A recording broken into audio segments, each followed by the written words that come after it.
بسم اللہ الرحمن الرحیم۔ السلام علیکم۔ فیکٹ چودھری میں خوش آمدید۔ ناظرین، اقتصادی رابطہ کمیٹی نے حج پالیسی 2023 کی منظوری دے دی ہے۔ اعلامیے کے مطابق ای سی سی نے عازمین حج کے لیے $9 کروڑ جاری کرنے کی منظوری دی۔ ناظرین، رواں سال 1,79,210 افراد فریضہ حج ادا کریں گے اور سرکاری اور نجی ٹور آپریٹرز کو 50% کوٹا دیا جائے گا۔ ناظرین، اسی اعلامیے میں کہا گیا ہے کہ شمالی ریجن کے لیے حج اخراجات 11,75,000 ہوں گے، جبکہ جنوبی ریجن کے لیے حج اخراجات 11,65,000 مقرر کیے گئے ہیں۔ ناظرین، مذہبی امور کے وزیر نے کہا کہ حاج کرام کو ہر ممکن سہولت فراہم کریں گے۔ ناظرین، اس حوالے سے وزارت خزانہ کا کہنا ہے کہ حج پالیسی 2023 کے لیے $9 کروڑ فراہم کیے جائیں گے۔ وزارت خزانہ کا کہنا ہے کہ رواں سال 1,79,210 پاکستانی فریضہ حج ادا کریں گے۔ سرکاری اور پرائیویٹ اسکیم کے تحت 50% کوٹا تقسیم کیا جائے گا۔ ناظرین، واضح ہے کہ پاکستان سے امسال حج کے لیے آنے والے عازمین کا پہلا قافلہ 21 مئی کو سعودی عرب پہنچے گا اور اسی سال حج کے لیے سعودی عرب اور پاکستان کے درمیان معاہدہ طے پا گیا ہے، جس کے مطابق 1,80,000 پاکستانی عازمین حج کی سعادت حاصل کریں گے۔ پاکستان سے نصف عازمین حج کی تعداد مدینہ منورہ اور نصف جدہ ایئرپورٹ پر لینڈ کرے گی۔ ناظرین، 21 مئی سے پاکستانی عازمین حج کی آمد کا سلسلہ شروع ہوگا، جو کہ 2 اگست تک جاری رہے گا۔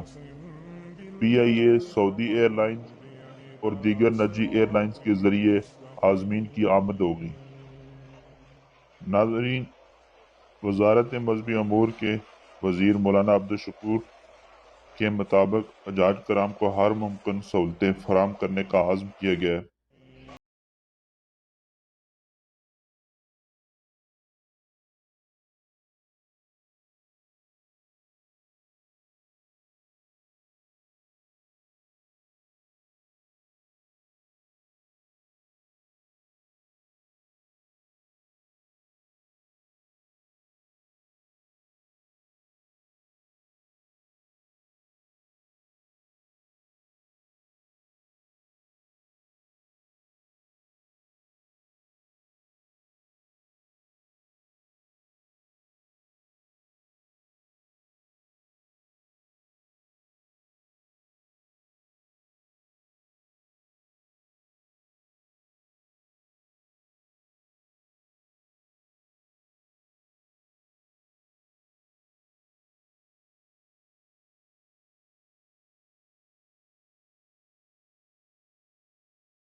نہیں کرانے ہوں گے۔ اس کے علاوہ جن عازمین کو سعودی عرب میں ریال ملتے تھے، اسے بھی اب حج کمیٹی کو ادا نہیں کرنا ہوگا، بلکہ اب حاجی خود اپنا پیسہ لے جا سکتے ہیں۔ اس کے علاوہ درخواست فارم کی فیس بھی حاجیوں سے وصول نہیں کی جائے گی۔